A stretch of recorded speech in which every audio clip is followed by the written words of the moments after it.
case anyone on your team is unavailable to be here at this time, we can go ahead and share it online. My name is Leslie Doyle. I'm the Early Childhood Chief of Staff and the Director of Early Childhood Academics. And I have Britt Braun, who's also on our team. Britt, if you want to introduce yourself, she'll also be sharing some of this information. Hi, good afternoon, everyone. I'm Britt Braun. I work on the EC Academics team as the 619 coordinator. So I provide support to our OSEP Gold license currently. Great. Okay, so today we're going to just update all of our admin on what changes may have been made to Gold over this last year.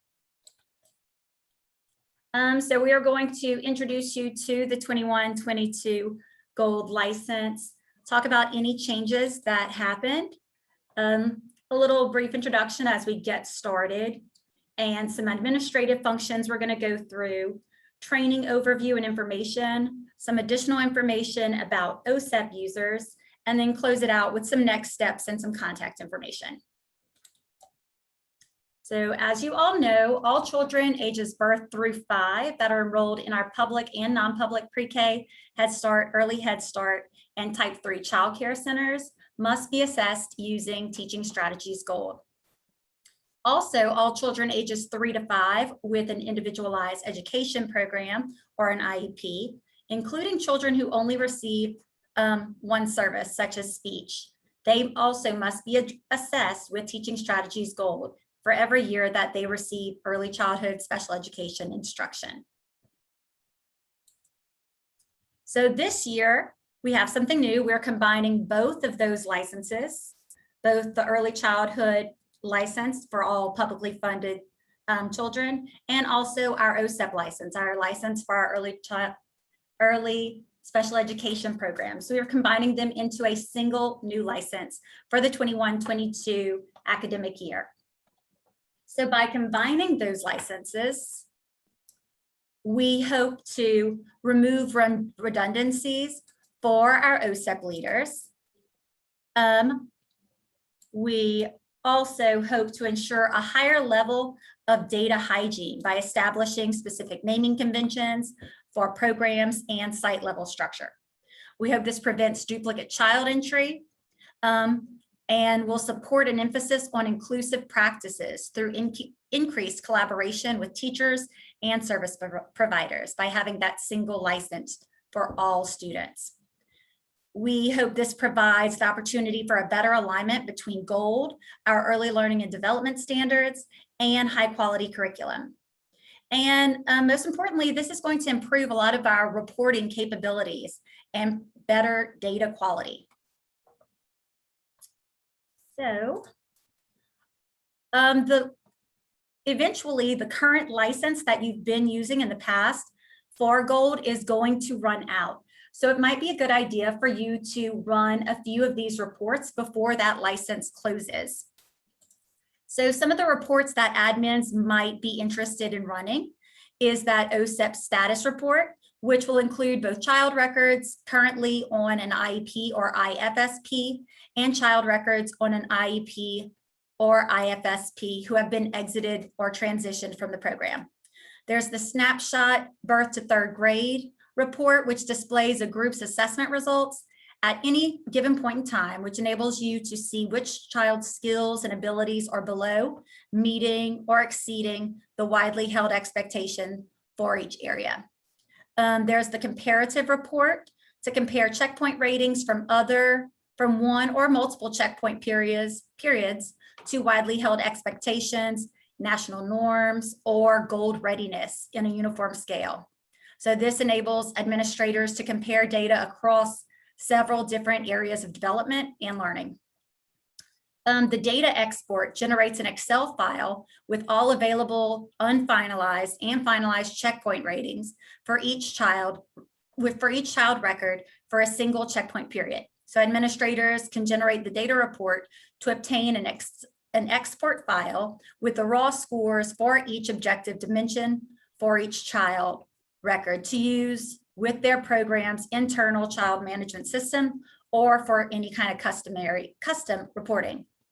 And then online professional development reports. So you might want to go on to see what trainings the teachers or leaders within your network have completed and save those as well. So that's a lot about what reports and what should be done before the old license expires for our administrators. But what are some closeouts or any reports that we should run, any recommendations for teachers or service providers to complete before access to the old license expires? So feel free to type it in the chat, or if you want to unmute and shout it out. What are some things we should be communicating with our teachers that they should do before that license expires and they no longer have access to all of the information and the data within their current Gold account?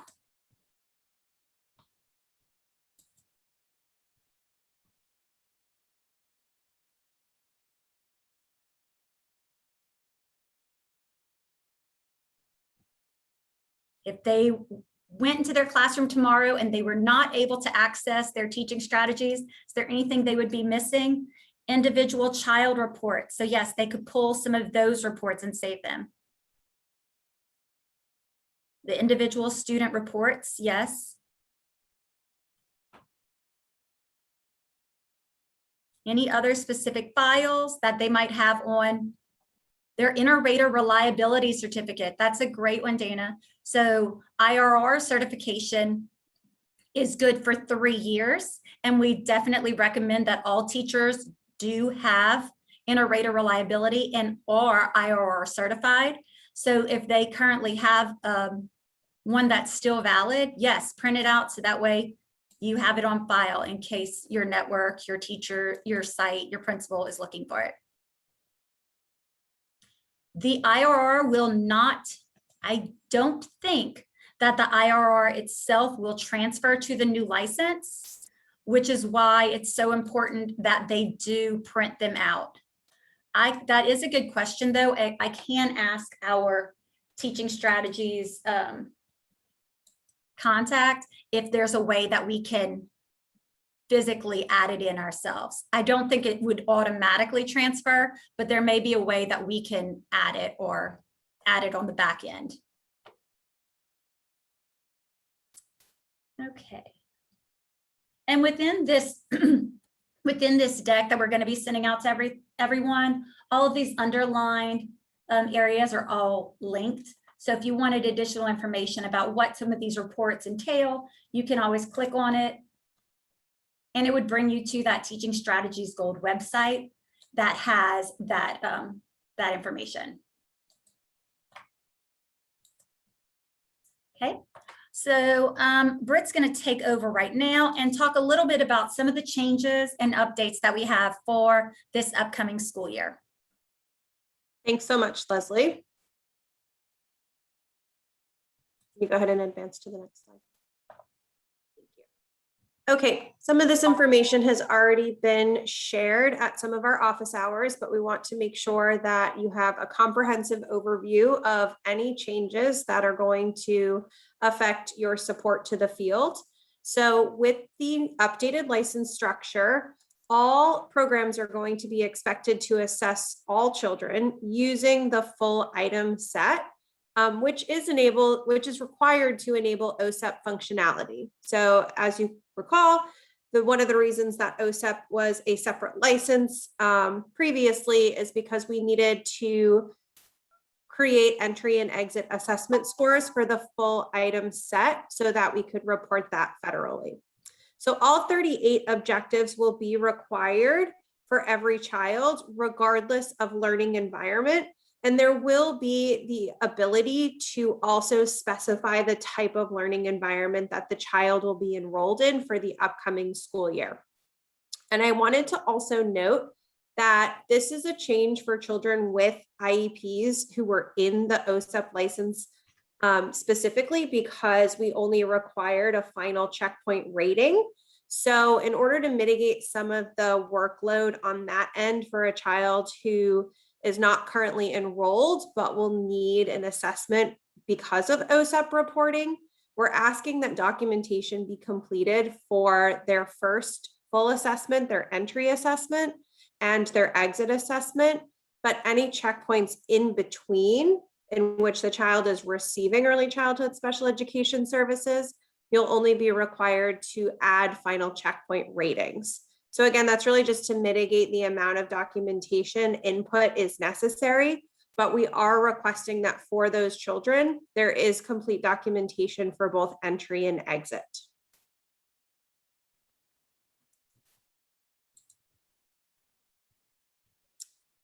In addition to that, we know that moving to a full item set can be a big lift for teachers and for you all to support your field in making sure that documentation is included.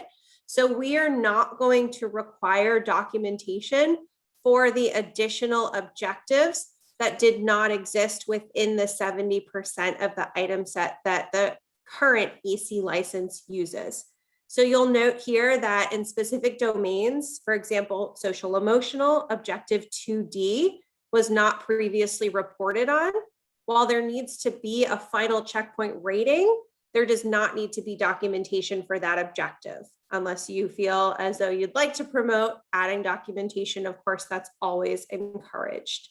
So for those specific objectives in the social emotional, language, cognitive, literacy, and math domains, we are requesting a final checkpoint rating, but you do not have to include documentation for those. And hopefully that will be a way, again, to ensure that we're promoting a full use of the item set, but not placing too much of a burden on teachers as they navigate towards moving to a full item set. And then I'll also note for the science and technology, social studies, arts, and then English language acquisition objectives, if applicable, those do not require a numeric final checkpoint rating, but rather a rating regarding progression. So we just wanted to point that out as well. Documentation is not required for those. And again, there will just need to be a rating for each of those objectives.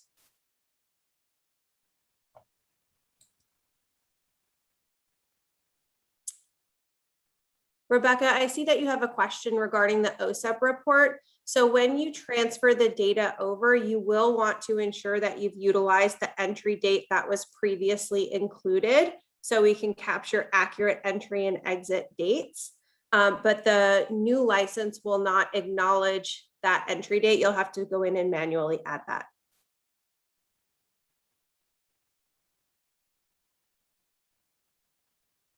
Okay. In addition to the item set, there are a couple changes that are necessary to ensure that this merge is conducive to both OSEP and early childhood requirements. So the use of not observed is not going to be permissible in this new license. And so therefore, all of the objectives within the full item set are going to require a complete and finalized rating prior to each checkpoint. And that's really to ensure that the OSEP reports are complete and finalized. If at any time a child with an IEP has a non-observed in their final checkpoint, that data does not populate on the federally mandated report. And so we did not want to move to a license where we only allowed certain users to use the not observed function. So in order to make sure that we're capturing the right data, we are not going to be permitting the use of not observed overall. I also wanted to recognize, and this is specific to our OSEP users, that in the previous license, we did not have to report on 15C, but because we're moving to a new license with the full item set, there is going to be the objective 15C, and that will require a rating. And we want to acknowledge that we recognize that there are some children with hearing impairments where they may be learning other forms of communication, and that it may not be as appropriate to score this objective. And this is something that, while at this time we are not able to remove from the full item set, we are working very diligently with teaching strategies to see if there's a way to remove that from the final item set moving forward, or a better way to acknowledge when this objective is not applicable based on the child's individual needs. So we are not able to remove it at this time, but we are still working very closely with teaching strategies to acknowledge that this needs an adjustment to reflect that as well. Brett, we do have a question about what if a child enters school at the very end of a checkpoint? That is a great question, and we are going to cover that in just a slide or two. Okay, so before we get to that question, just hang tight, Melanie, on that. I just wanted to overview that because this is going to be a merged license, there won't be a need to create separate. Oh, you can go to the next one, Leslie. I did. There was a question that's about this one, so I kept it on. So Amanda. Oh, I'm sorry. I see. Okay, Amanda asked, what should they mark if they have a hearing impairment and it is not appropriate? Again, the objective will still need to be rated, and we just request that you add as much documentation to justify why this should not be an objective that is rated based on the child's individual needs. But at this time, you will have to provide a numeric rating in order to produce a final assessment that we can utilize in our federally mandated reports. And with our conversations and our meetings with teaching strategies, we're going to continue to voice over what we believe that not observed should be an option for this objective, and for them to still be able to run reports if they select that based on. And we're also working with the other states that utilize TS Gold for OSEP reporting to get a little bit more information from states who have utilized this tool for a much longer period of time than we have, to see exactly how they respond to this issue and what they've sort of learned from the use of the tool over the years, based on the child's individual needs.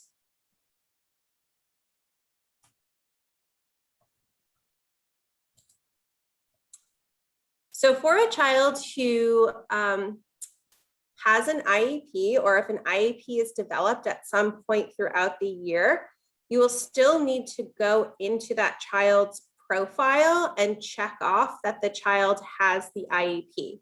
And this is really important because if that does not get checked off, then the additional objectives for OSEP reporting 1C1 through 1C4 will not generate. So at any point in time, if a child obtains an IEP and starts services at any point throughout the year, it's just really important for the administrators to go back to that child's profile, make sure IEP is checked off, and then you'll see that the service date will generate for you to add, the objectives will generate, and then you can also include the exceptionality within that category, which is just a default question anyways.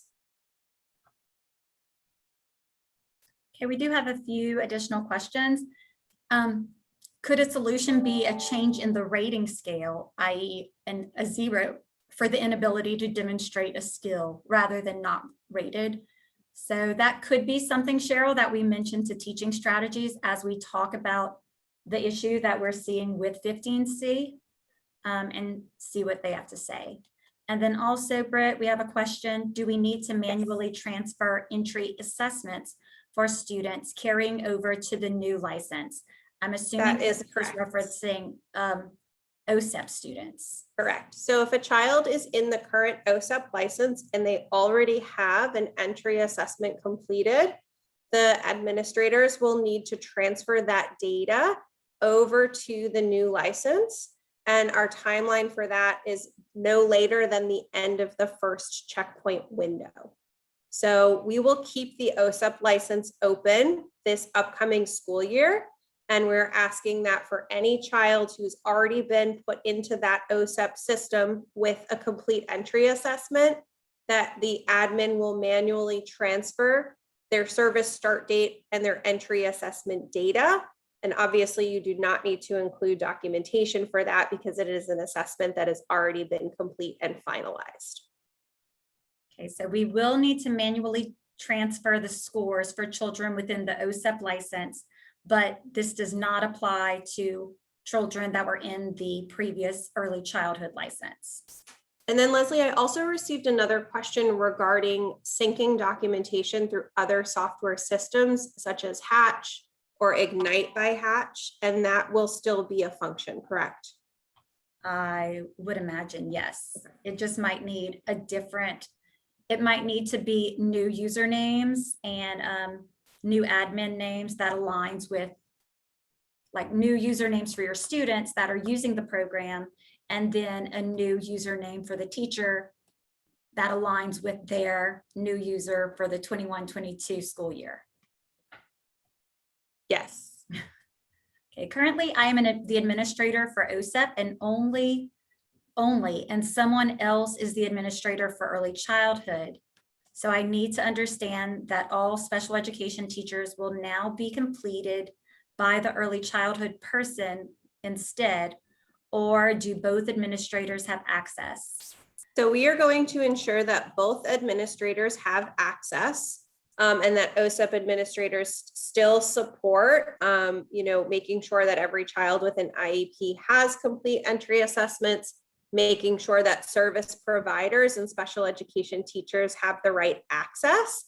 But this means that there won't be duplicate profiles. So if a child is enrolled in a classroom, that general education teacher will be the child's sort of owner of the profile, and then service providers or special education teachers that are working with that child will have various levels of access.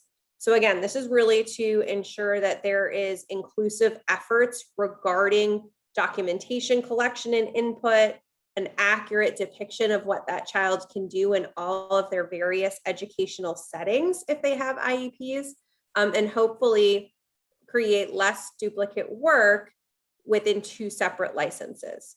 So OSEP admin and general early childhood admin will both be overseeing this new license so that they can support those users that are specific to those roles. I did have another question about some students need to be transferred manually and some do not. So students with IEPs or IFSPs that were previously part of the OSEP license, those will need to be transferred to the new license because we capture their scores for when they entered into the OSEP program, and then they'll capture them again when they exit the program. And that is for the objectives in the full item set. So it's not the same process as the COSEP transfer. You will have to transfer the final checkpoint ratings for the actual objectives. But we're not asking that to happen for all publicly funded early childhood students, just the ones that were assigned with an OSEP as an OSEP user. Exactly. And Heather asked, so for those SPED providers, will they rate children at all, or will that be the early childhood teacher with input from the special education provider? So it will be the early childhood teacher's profile with input from the special education provider. And we're hoping that that is a more comprehensive collection of checkpoint ratings and documentation for that child's singular profile. Britt, did you correct, Amanda, only students who have been entered but not yet exited. So if they already have an entry assessment, we need that information to be transferred into this new license. And unfortunately, we have no automatic way to do that because they are two separate licenses. So for the children who are non-enrolled, the service provider would be the profile holder for that child, just as they were in the OSEP license. So within this new license, we will have an OSEP default site within the program, within that LEA or program, so that any child who is not enrolled would still be attached to a special education provider who would be overseeing full documentation and checkpoint completion. And for those children who have IEPs who are not enrolled, who would be in that OSEP default site, they only need documentation for entry and exit, Any checkpoint windows in between would just need final ratings.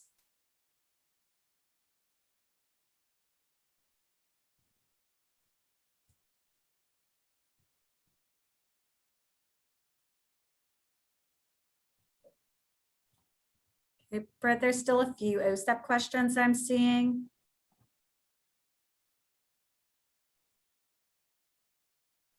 Okay, so I think, where did we leave off?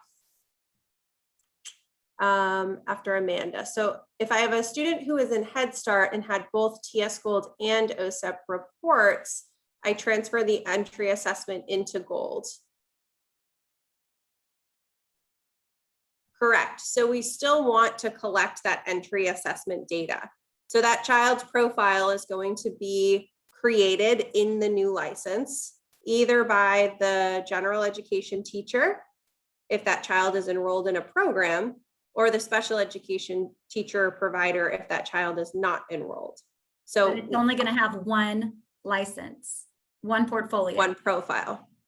So we still want that entry assessment data to be uploaded so that we can have an accurate final report that demonstrates the growth that that child was able to demonstrate between entry and exit assessment.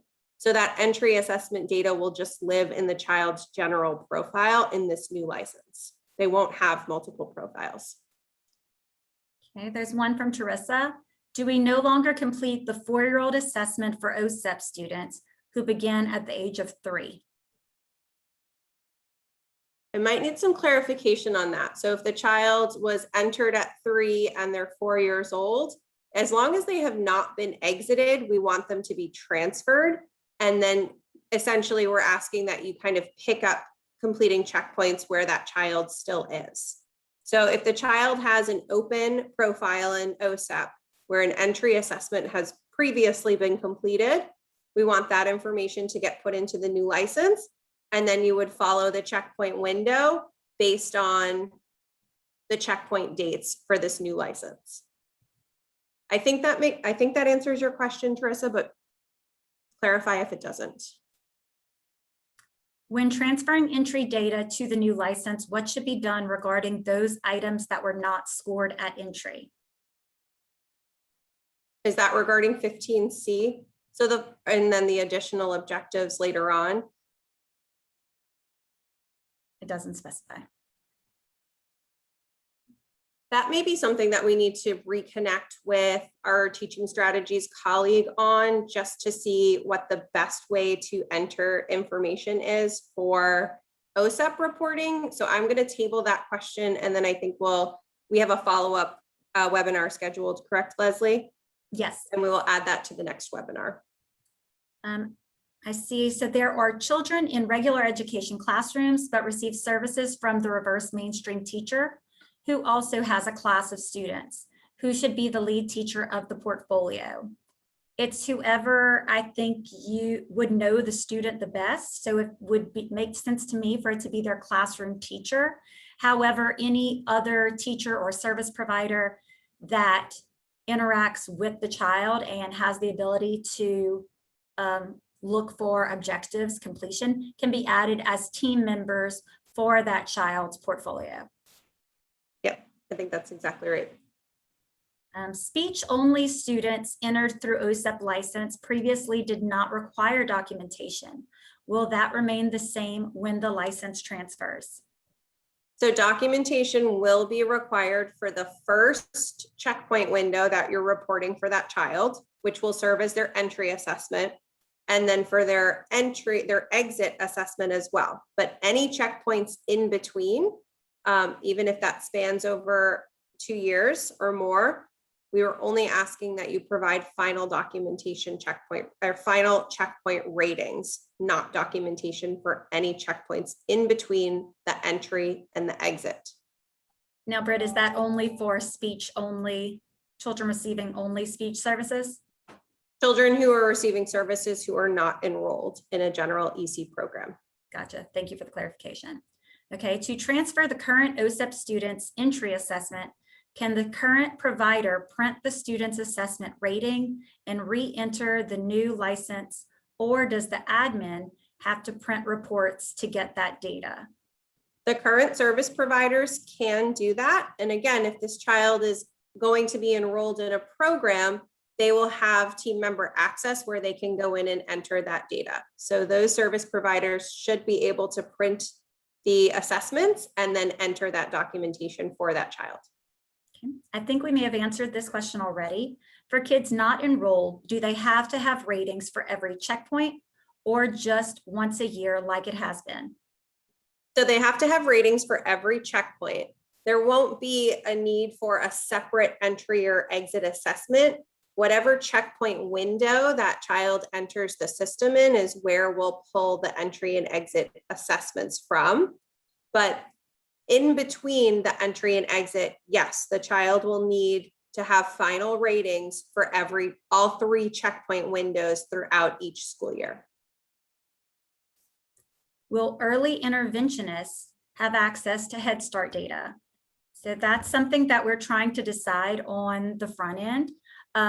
We're assigning today, and we're going to talk about that a little bit, about who should be listed as our network admin and as our OSEP admin.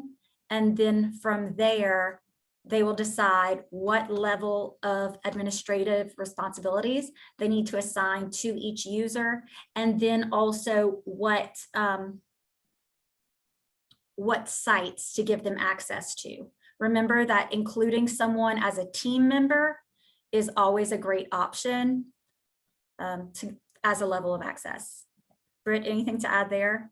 Nope, I think that should answer Melanie's question. So again, those service providers will have team member access for those children in various sites. So they will not need separate logins. It just depends on the level of access they'll be granted for each of those profiles.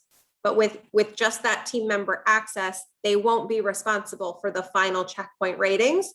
They will just add documentation and ratings in conjunction with that general ed teacher. Okay. If we do not have access to the Head Start license, how will we enter the entry data for a student if we are not an administrator on their account? So we are requesting that all of our network lead agencies have an administrator that will have administrative access over all of the children and all of the portfolios within your network. And then our OSEP administrators will have will be able to view and administer all of the children with IEPs, all of those portfolios within your network. And we can change up the licenses. If I have a director that oversees, that is the director for 3 sites, then I can provide that director administrative functionality over those 3 sites. So it's really kind of letting us know what exactly you would like to see and what level of administrative and view access each person will be needing. And then there's another question regarding when the entry assessments need to be completed, which we'll talk about in just a minute, as well as a clarification for entry assessment. So as it currently exists with the OSEP license, as soon as a child receives an IEP, they need to be put into the OSEP license and an entry assessment needs to be completed. But because we are merging into one license where there is not a need for a duplicate profile, whenever that child enters the system, they will receive a final checkpoint rating within that window. So there are 3 checkpoint windows throughout the year. So there is not a need to do any separate assessments beyond the 3 checkpoints that are due throughout the school year. And that is for every child with an IEP, enrolled or not enrolled, or a general education child. We're getting so many great questions. I think we should maybe start an FAQ document that holds all of them. Agreed. So I see one: if a special education teacher serves children at several different sites, will she or he need a different login for each site? No, that's one of the things that we're trying to change with this new license. So if I was a special education teacher and I saw, I would just be given teacher or team member access for the sites that I serve students. If I didn't see any students within an actual school, but I saw mostly non-enrolled students, then what we've done is created a default classroom that can house some of our network admin and then also our teachers that might not be seeing students within an actual, that are enrolled within a program. I hope that. And we can definitely offer in this FAQ some guidance, Dana, for how to transfer that entry data as well. Mm-hmm. There are a couple of questions coming in regarding Head Start still remaining a separate license. And I think that is still fairly unique to the network, depending on who the Head Start grantees are and the level of access agreed upon at the network level. I think there are some networks where they are all housed within one license, and in some networks where they are still separate. And that is something that we're still sort of partnering with Head Start grantees on and thinking about the best way to streamline one universal license. Okay, I think Teresa wasn't sure if her question had been answered. So she wants to know if I transfer only the entry and not the 4-year-old assessment previously, and not the 4-year-old assessment. Previously, special education teachers conducted an entry and an exit, or an entry, 4-year-old and an exit, depending on age. But now it seems as if that has changed and special education teachers are completing at each checkpoint instead.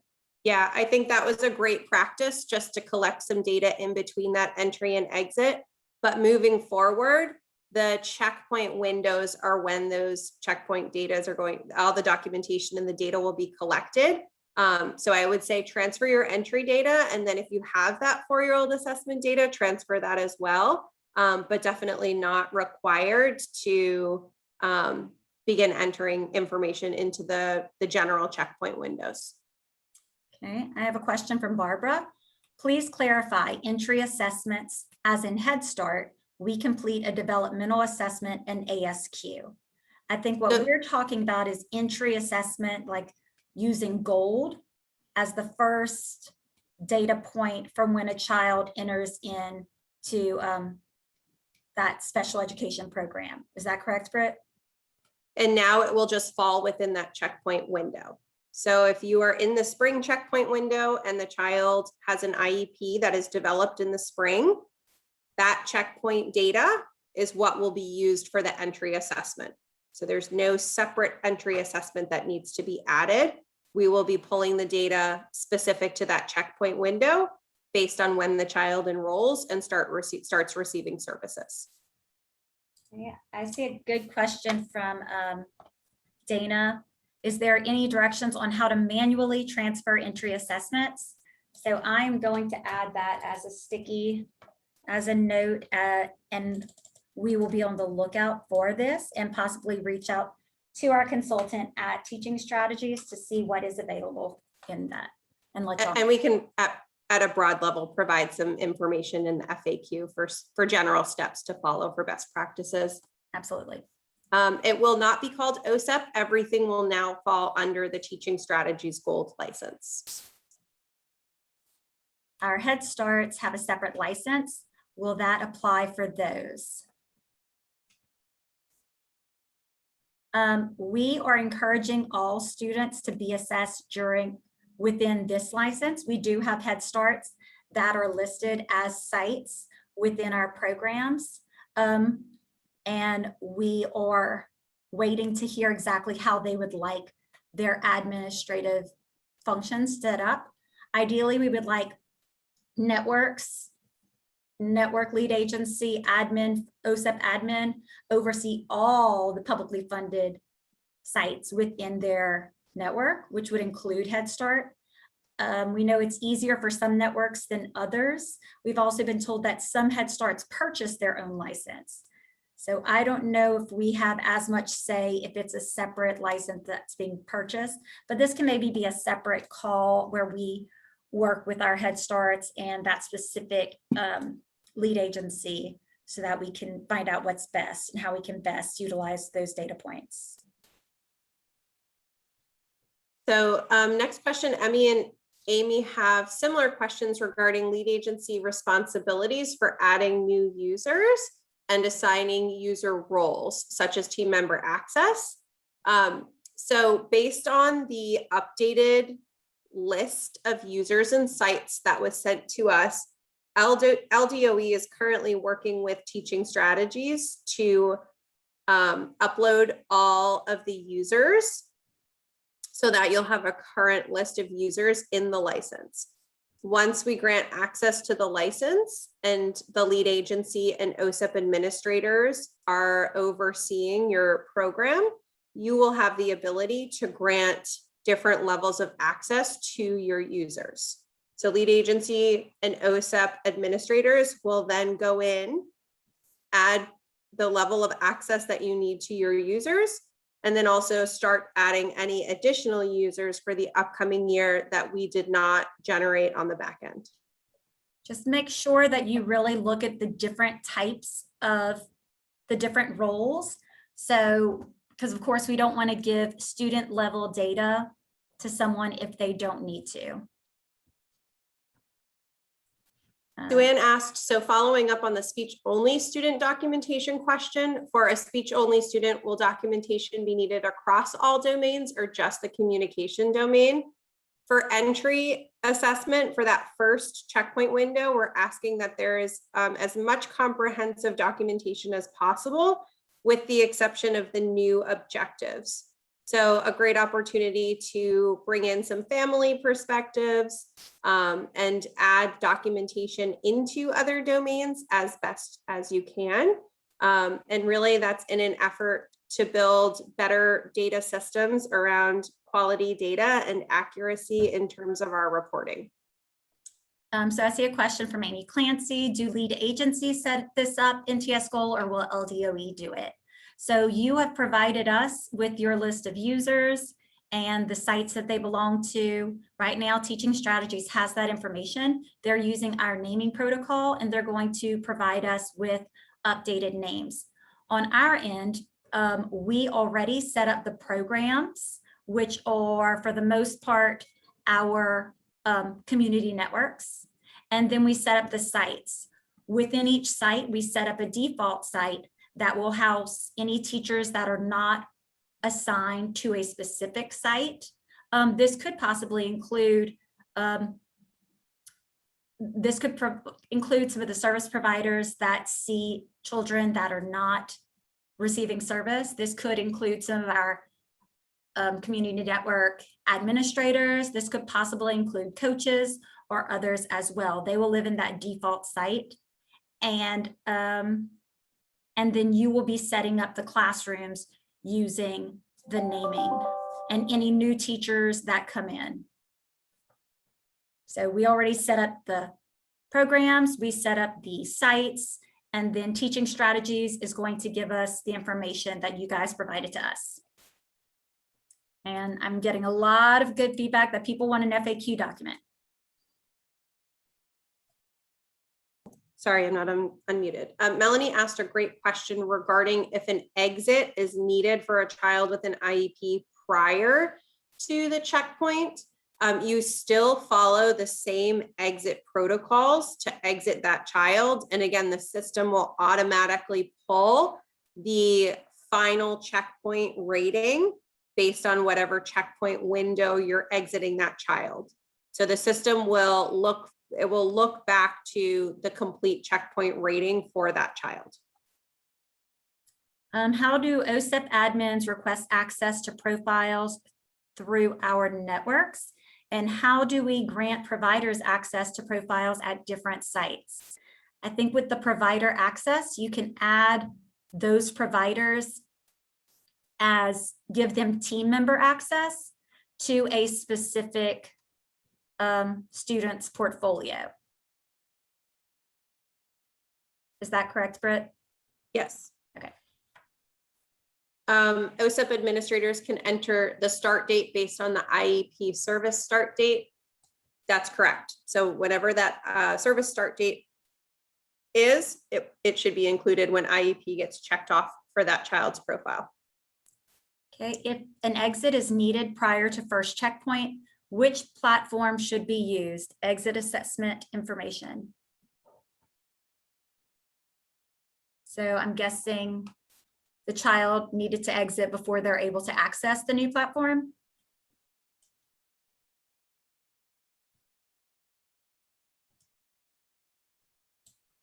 So the child would need to be exited within that first checkpoint window. Melanie, that's a great question. If that child is going to be exited within the first couple weeks of the school year or within that first checkpoint, you can exit that child in the current OSEP license. Again, that license is going to remain open for the year. So if that child is going to be exited prior to the first checkpoint, you can go ahead and just exit that child from its current license. We're going to pull data from both licenses when we report federally. I'm seeing a lot of comments about Head Starts that had separate licenses and networks requesting access to some. And maybe this is worth taking a quick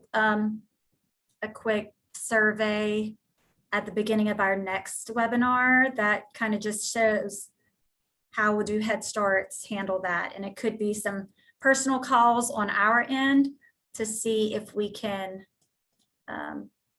be more inclusive of all of our programs and utilizing this one license. But thank you, Michelle, for that feedback. Students who transfer to another school district, is it the same process? We're going to be reviewing that process. It has changed slightly. We're going to be reviewing it in a bit.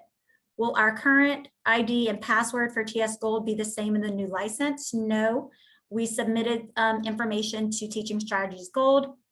They're currently looking at it and creating new licenses for all of the users that will continue with the program.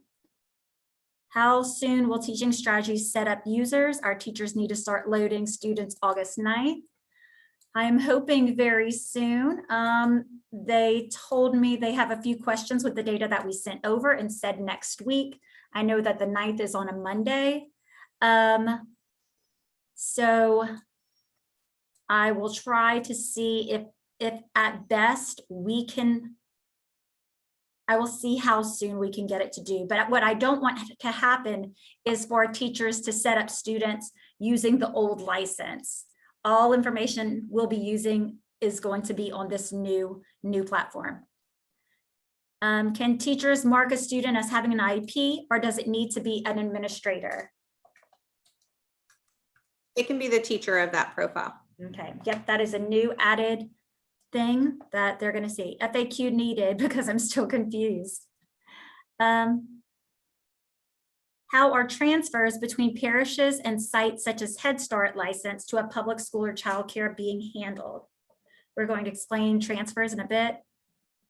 If a student is evaluated mid-year and an IEP is determined to be needed, I would go back into that student's profile and check IEP. Once those new objectives populate, will the teacher have to go back in and add entry data? I think so. You will be able to check off the IEP within that checkpoint window, but you do not need to backtrack. So the objectives will populate for that current checkpoint window, and then you'll be able to add documentation and final checkpoint ratings so that at the end of the checkpoint window, when you check off IEP, you'll have ratings for those objectives. This is a very important one. Are we currently entering documentation for general ed students in the first checkpoint in the current license, or are we waiting for the new license to begin?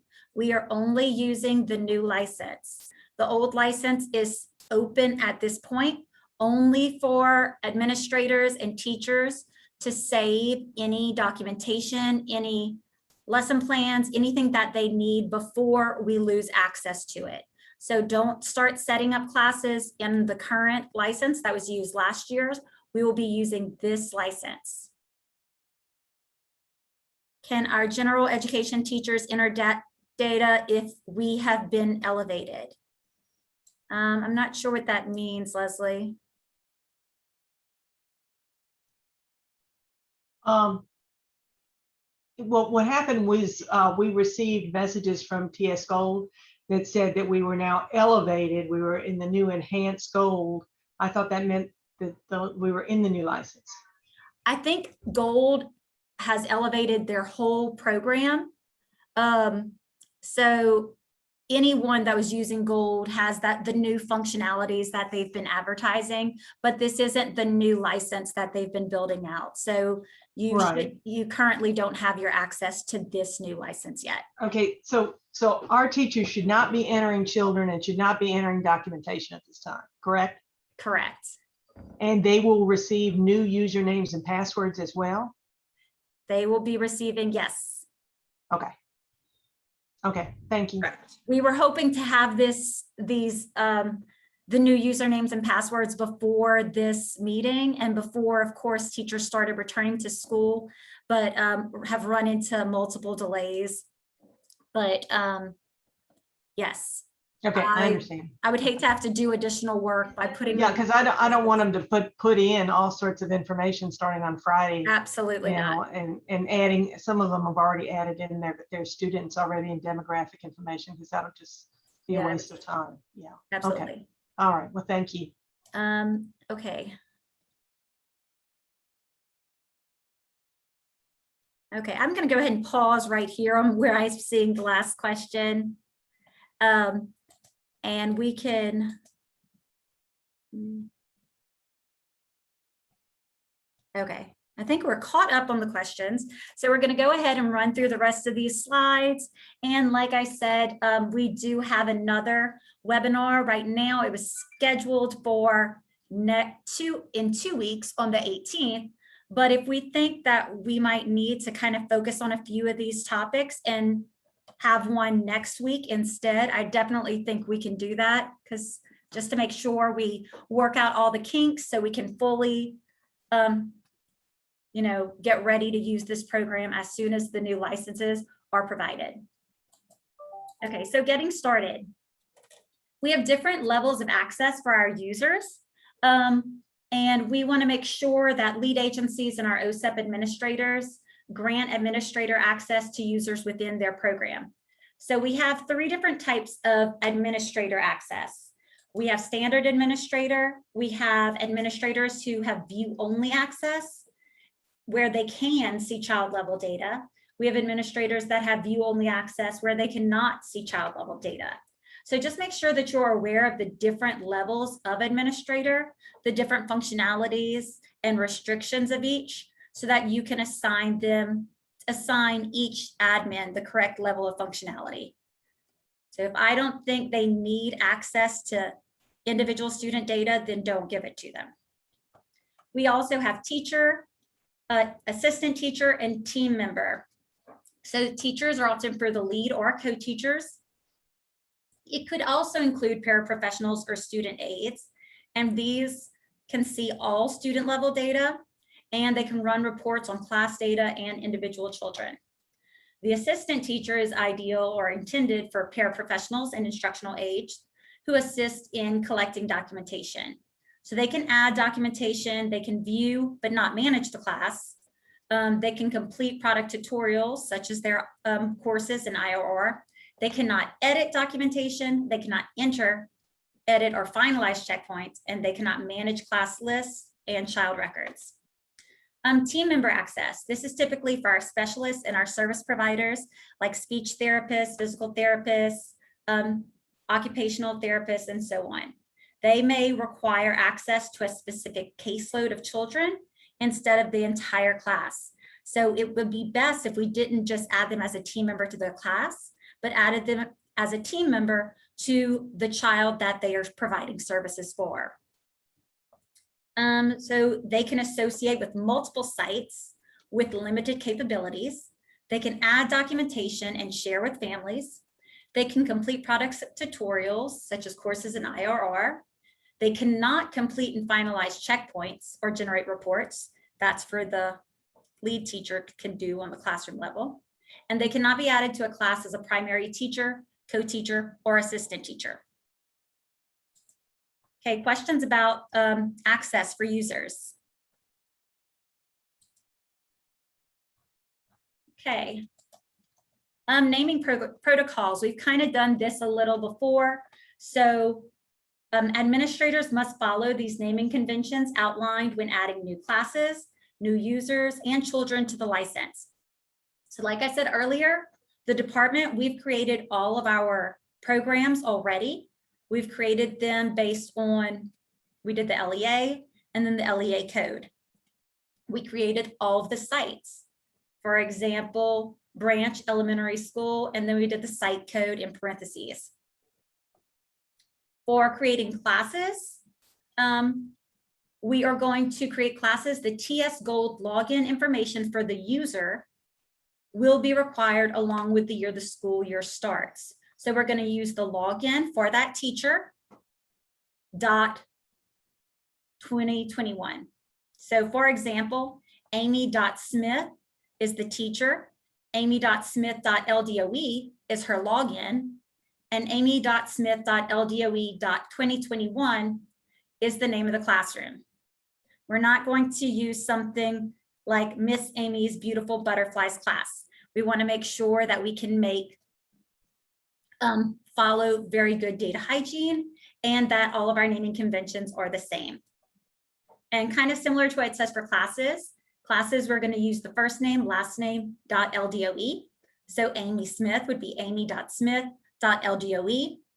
If there's multiple Amy Smiths, the next one would be Amy.Smith.LDOE.1 or Amy.Smith.LDOE.2. We do know that there is quite often turnover, especially in our childcare setting. So if the username changes,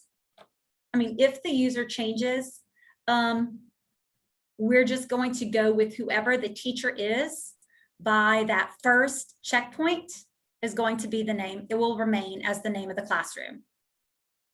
And this will also help with keeping up with a clean system for the next school year. So you'll keep whatever teacher's name you're utilizing for that class throughout the year.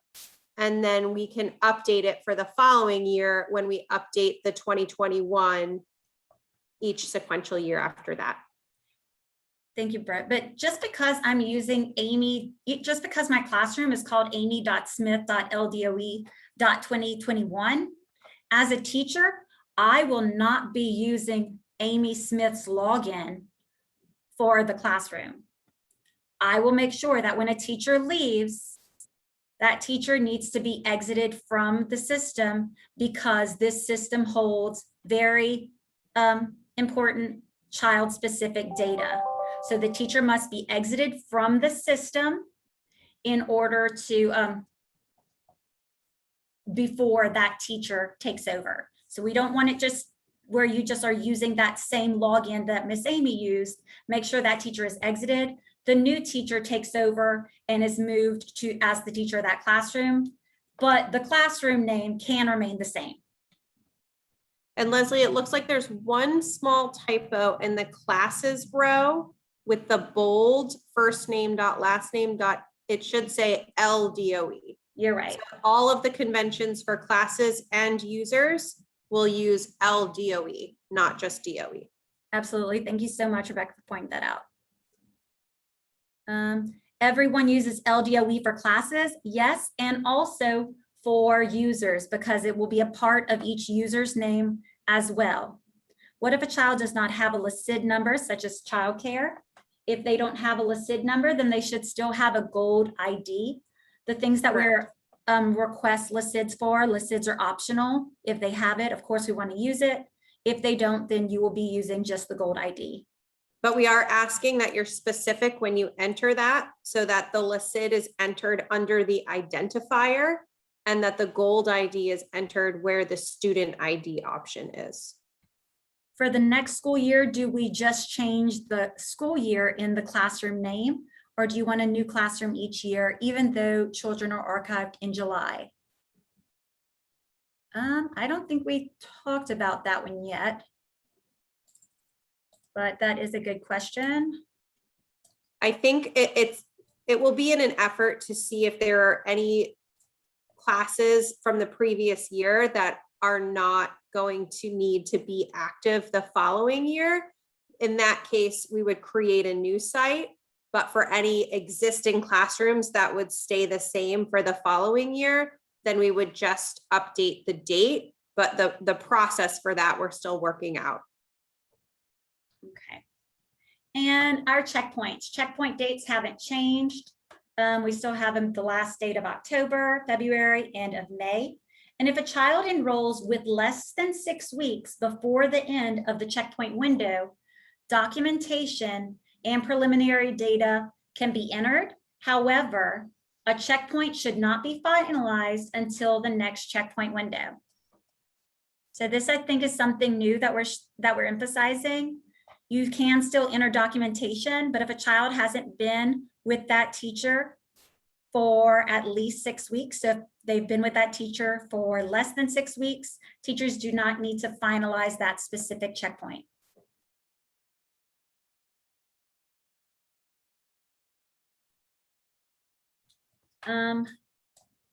And are gold IDs generated, Britt, when students enter into the system?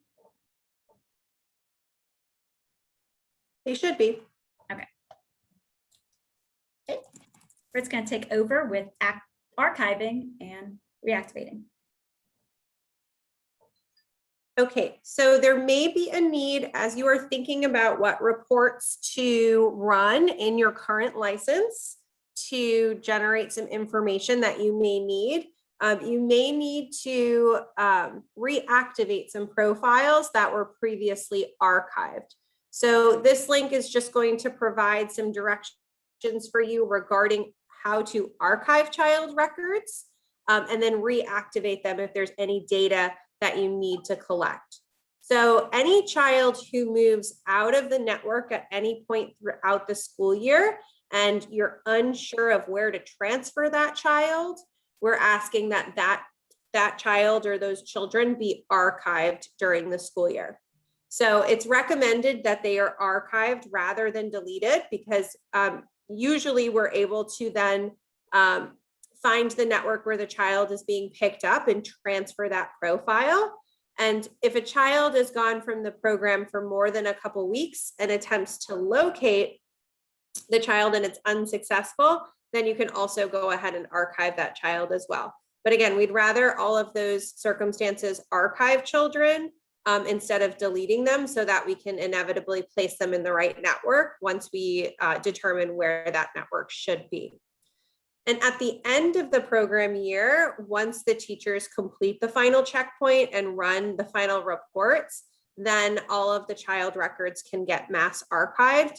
And again, that's just going to help us when we move into the following school year, reactivate only the information that is current and that needs to be active. So it's going to reassure some clean data from one transition from one school year to the next.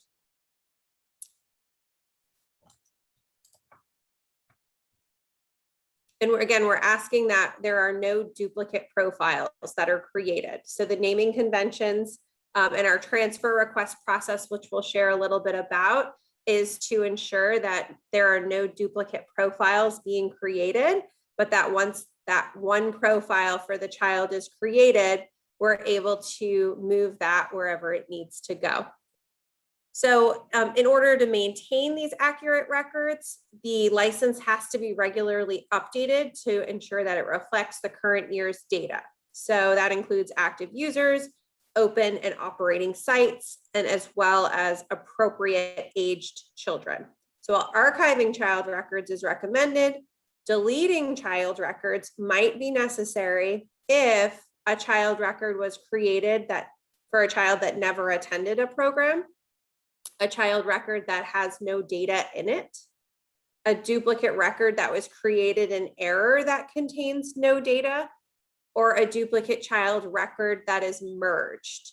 So once that information gets merged to the record that's to be kept, other duplicate profiles can be deleted.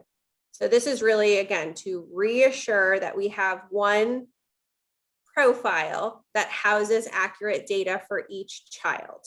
So when you find that there are duplicates or that there are profiles with no data and no activity, in those circumstances, those records can be deleted.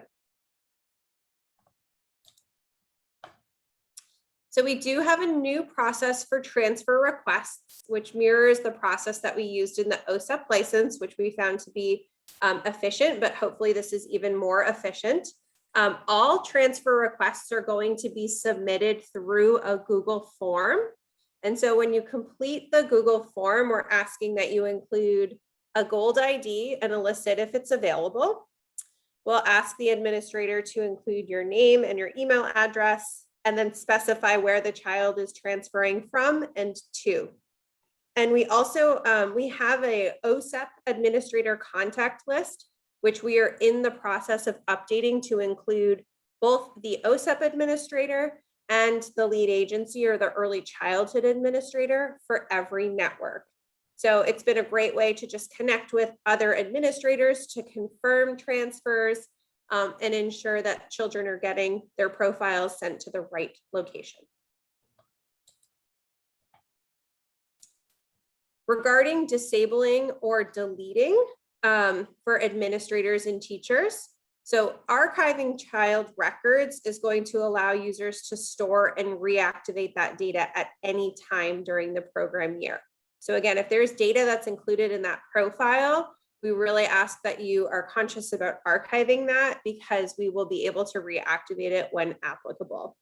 So it is the program's administrator's responsibility to ensure that the correct administrator and teachers have the right access to individual children's profiles. The Family Educational Rights and Privacy Act, FERPA, is a federal law that protects the privacy of student education records. So the law applies to all schools and early childhood centers that receive funds under an applicable program of the U.S. Department of Education. So if an administrator, teacher, or other individual who has access to a child's profile is no longer employed by that program, it is the program administrator or the designee's responsibility to delete or disable that user, whether it's an administrator, a teacher, or another individual from the GOLD system, to make sure that only those that are supposed to be that are allowed to see that child's profile and the data within are given access to those specific profiles. I did have a question, Britt. So it says, it may have been answered, who is responsible in the new license for inputting student information? So I'm thinking we created the programs, we created the sites, all new sites, the program admin will be responsible for creating. And then Correct. For inputting student information, I'm thinking site admin will probably input classroom information, and are teachers able to input student information? They could create student profiles, absolutely. So I think with admin supporting that process and making sure that the right protocols are being followed, they should be able to create that child profile as well. Yeah, it doesn't look like they can set a child up in the system. So I'm thinking that probably an admin at the site level will set up the classrooms and set up the student accounts within the classroom, and then the teachers can create or add to that profile. Okay, I know that we are over time, so we might kind of go through this a little bit quickly. Training overview and information. So there are a lot of different training opportunities available on My Teaching Strategies online. If you go to that Develop tab that's right at the top of the page, you can access tons of different courses. Some are free, some require a subscription. You can find detailed directions for accessing the courses at the link right here. Some good suggested courses for administration. We're asking that administrators complete at a minimum the webinar, My Teaching Strategies Back to School Support for Administrators. So administrators should use the following TS Goal Administrative Assurances form to confirm completion of the training and verify the correct administrators within their work. So I think everyone that is an administrator should watch this short 1 hour back to school training. And then after that, you would go on to the assurances page and identify, I'm clicking just to show, provide your name, email, your role, if you're an early childhood admin or an OSEP admin, what network you belong to. You're going to sign these assurances that relate to the responsibilities of a gold administrator. And then you're going to click yes, verifying that you have watched the training video for back to school supports for administrators. And then if you want to explain within the comments section, any level of administration that you're requesting or for any specific sites that you need.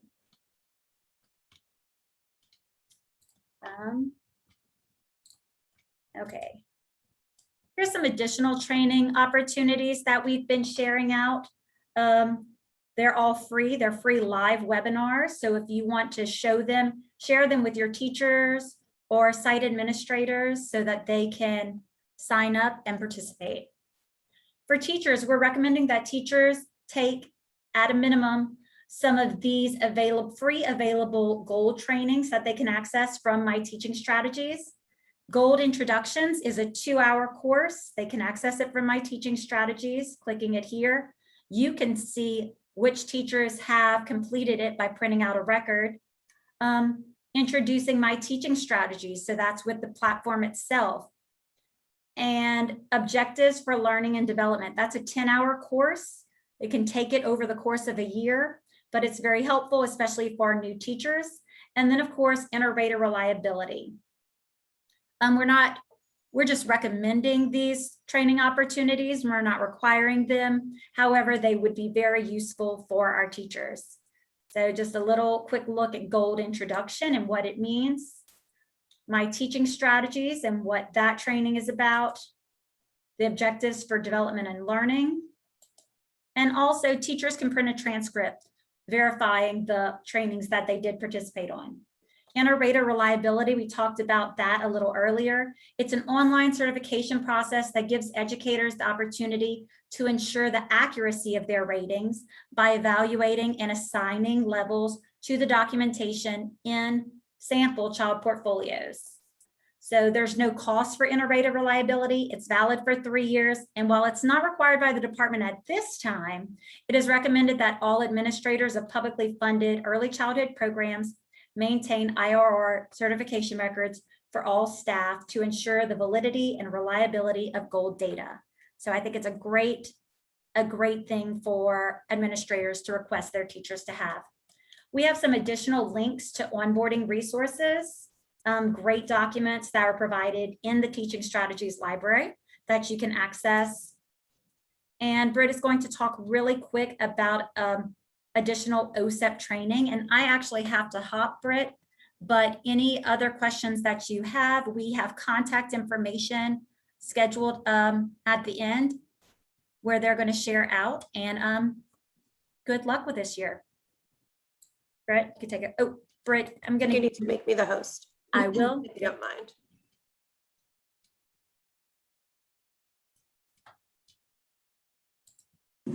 Hey, Brett, this is Mary. Hi, Mary. How are you? Can we get a copy of the PowerPoint that you have so we can copy some information off of this? Absolutely. We're going to send it out following this call. Okay, great. Thanks. No problem. Yes, we will send both the webinar slides as well as a link to the recording so that you have both the PowerPoint and the recording to today's call. And again, Leslie's going to pull the chat so that we can ensure that any questions that were in the chat today are reflected in an FAQ. Okay, so I am going to take over sharing. You can see my screen, Leslie, yes? Yep, now I can. Great. Okay, so there are specific trainings for OSEP users. There is a quick overview that has specific OSEP features and reports in the Teaching Strategies portal. So highly recommend any OSEP administrators utilizing that with your providers as well, so that they are up to date with the OSEP features. And then in addition to that, there are a number of other links within the Teaching Strategies portal that are specific to OSEP. So those are regarding running reports, specific instructions about adding an IEP entry date and entry and exit tools, adding an IEP entry date as a teacher and as both an administrator and teacher, assigning administrators as OSEP contacts, requesting exits and transitions, etc. Okay, so in addition to that, we have some next steps that are outlined regarding completing the webinar for the back to school support for administrators, and then completing and submitting that assurance Google form, and then making sure that updated guidance that we will also send out, that the sections that are specific to those levels of access and those naming protocols are reviewed in anticipation of you all adding new users once the license is available, which we are hoping is going to be early next week. And then support teacher training and creating those classes and profiles. So a number of links that we've also included for Gold support. This is a link to the support portal where you can find all of those webinars. There's also a Louisiana specific technical support line. Louisiana has a teaching strategy support email for our specific colleagues that support the technical assistance for the state. And then LDOE also has a specific email that comes to our inbox as well. So you can feel free to email either of those email addresses. And then in addition to our transfer request form, we also have a technical assistance form that can be completed throughout the year for submitting requests for technical assistance as well. And we are going to run another webinar in the upcoming weeks, probably the week after next. And then throughout the entire school year, we will be running monthly webinars as well. And we are going to have some dates and times for you for that. I know that was a ton of information, and I really appreciate you all hanging in there and dropping all of those questions in the chat. We're really appreciative of your engagement, and this is going to ensure that we are creating a smooth process once we get this license up and running.